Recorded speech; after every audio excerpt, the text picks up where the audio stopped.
If everybody could please start to take your seats. Okay, 5 minutes. And then Andres, similar for you, a little bit of a riff off of what you just heard. Okay.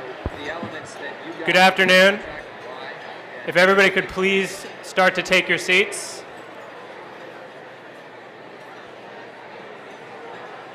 She's always late. Yeah. They say her train is late, and my line was her train is always late. You say attorneys? No, Randi. The line that I just got fed was. My name is Greg Rawson, and this is Lydia Gensheimer. We are the speaker and panelist co-chairs of this year's Yale Education Leadership Conference. We hope you've had a memorable morning, and in just a few minutes, we hope to continue that and introduce our lunchtime keynote panel seated here. Before doing so, though, we'd like to announce the winners of a few competitions hosted by the Education Club here at the Yale School of Management. The first is the second annual Yale Lynn Hall Teacher Action Research Prize, which we're excited to host again. And secondly, the first annual Yale SOM Education Business Plan Competition. Please join me now in welcoming Morgan and Bryce Hall, who are going to announce the winner of the Teacher Action Research Prize.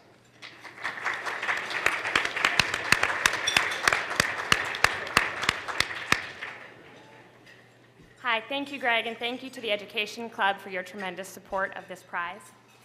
We're really excited today to announce the winner of the second annual Yale Lynn Hall Teacher Action Research Prize, which my brother, my sister, and I founded last year in memory of our mother. She was a lifelong educator who, despite awards and accolades, worked tirelessly to ever improve her practice and reach more students. And it is the spirit of that educator that we honor with this prize.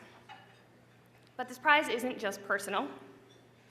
Mike Johnston told us this morning that we need to serve kids based on evidence, not ideology. And part of this prize is to make sure that teachers are a part of cultivating that evidence.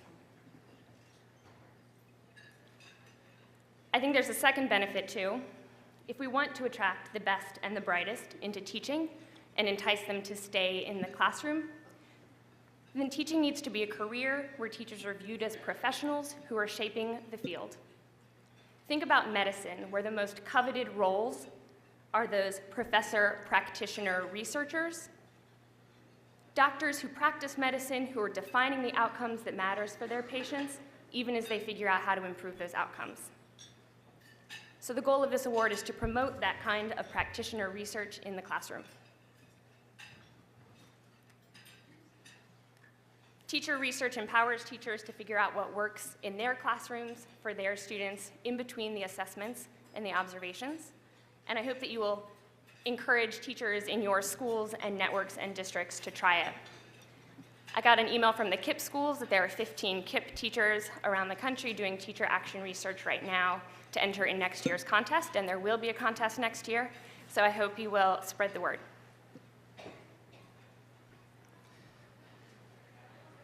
This year's prize winner evaluated the effectiveness of student response systems, those clickers that you've seen on television game shows, but in this case in the context of her physics classroom. She would ask students in her honors and AP physics classes multiple choice questions, project their collective anonymous responses, and then have them discuss why they made their choices and vote again. Her research is at the nexus of a number of leading education trends, using technology in the classroom, cooperative learning, and improving STEM education. A 19-year educator, this year's winner, was able to compare students' performance 2 years before and after this intervention. She found that this clicker method was motivating for all of her students and improved standardized test performance in her AP classes. Further research may examine why it did not have as much of an effect on standardized test performance in her honors physics classes.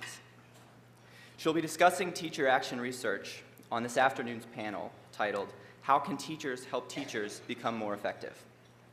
Please join me in honoring this year's Yale Lynn Hall Teacher Action Research Prize winner, Lisa Damian Marvin of Camden Hills Regional High School in Maine.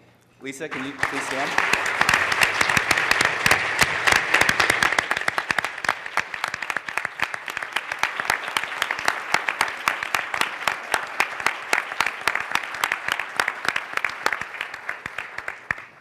Thank you. Now we'll turn it back over to Lydia Gensheimer. Michelle Rhee, Wendy Kopp, John Schnurr, Daisha Toll, Norm Atkins, Mike Johnston, Larry Berger. All are entrepreneurs who, through entrepreneurship, have changed the debate about public education in this country. We launched the inaugural Yale SOM Education Business Plan competition to promote education entrepreneurship as a means of advancing education reform amongst graduate students. With over 40 business plans submitted from graduate students across the country, we believe the competition has begun to accomplish this goal. Thank you to the team of first-year students who worked tirelessly on this project, and to second-year Sarah Ham, who led their efforts. Congratulations to the 3 finalists who are here and presented this morning: Banyan Education Services, LearnBop, and Urban X.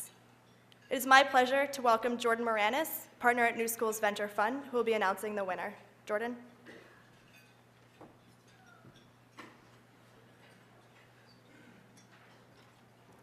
Great. Thank you, Lydia. Think about just for a moment what's happened in the past 10 to 15 years and the explosion in the number of opportunities that are helping to move the wheels of both innovation and entrepreneurship. So 15 years ago, there were no social enterprise clubs at major universities or graduate schools, in particular with a focus on education. No business plan contests that focused just on education. No major education reform gatherings. No incubators focused on the social sector. We now have things like the New Schools Venture Fund Summit, social enterprise gatherings here at Yale and at other universities around the country, business plan contests, the AFT Innovation Fund, organizations like Startle and Kaufman Labs, a whole host of organizations that are creating and generating the kind of ideas that we're talking about today. There's a number of recent books and essays that focus on the role of both proximity and density, the role that they play in generating great ideas. This has mainly been applied to cities. It's the idea that by living and working in close proximity, you can generate great ideas and innovations even faster. That makes some sense if you think about the way in which you work with your colleagues or your classmates. I'd say that the same thing is true in education, that the increase in venues like this for passionate folks and great educators to interact and create are speeding the generation of ideas. Each year I'm reminded of this as I hear about connections people make at the New Schools Summit or other annual gatherings like TFA or New Profit or KIP, and the types of organizations that the people that attend those things are now starting to create. This gathering is no different. And it's been a real honor to get to know the 3 organizations that we got to spend some time with earlier, and a real honor to have the opportunity to announce the winner. So I'm going to ask Barani to stand up, please. He is the founder of LearnBop. It's an adaptive technology that teachers can use to give hints in real time to students who are struggling with a whole variety of math concepts, and has the potential to serve a whole host of students and others, from the prison system to higher ed to K-12. So congratulations, Barani and LearnBop.